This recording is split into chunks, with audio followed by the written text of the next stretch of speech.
Have you ever wondered how we describe the movement of objects?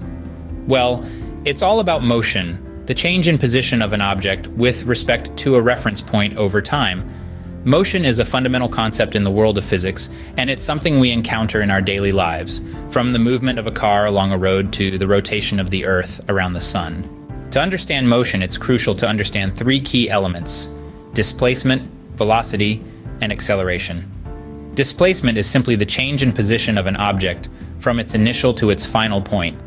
If you walk from your bedroom to your kitchen, the total distance you've covered is your displacement. But what about velocity? Velocity is the rate of change of displacement with respect to time.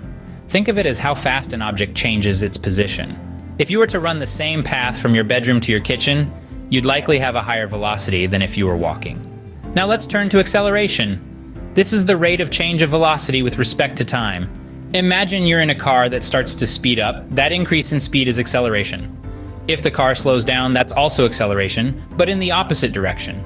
Now, motion isn't just a straight line from point A to point B. It can be categorized into different types such as linear, circular, oscillatory, and rotational. Linear motion is what we've been discussing so far, where an object moves along a straight path. But motion can also be circular, like the hands of a clock moving around the clock face. Then there's oscillatory motion. This is where an object moves back and forth about a fixed point, like a pendulum swinging to and fro.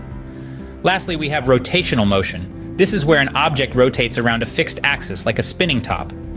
Each of these types of motion has specific patterns of displacement, velocity, and acceleration. For example, in circular motion, the velocity is always changing direction, while in linear motion, it can remain constant. Motion can also be described using equations of motion, which are derived from Newton's laws of motion. These laws govern how objects move in response to forces acting upon them. For example, Newton's first law states that an object at rest stays at rest, and an object in motion stays in motion with the same speed and in the same direction unless acted upon by an unbalanced force. So to recap, motion is all about the change in position of an object over time. It's described in terms of displacement, velocity, and acceleration, and can be categorized into different types such as linear, circular, oscillatory, and rotational. Additionally, motion can be described using equations of motion derived from Newton's laws.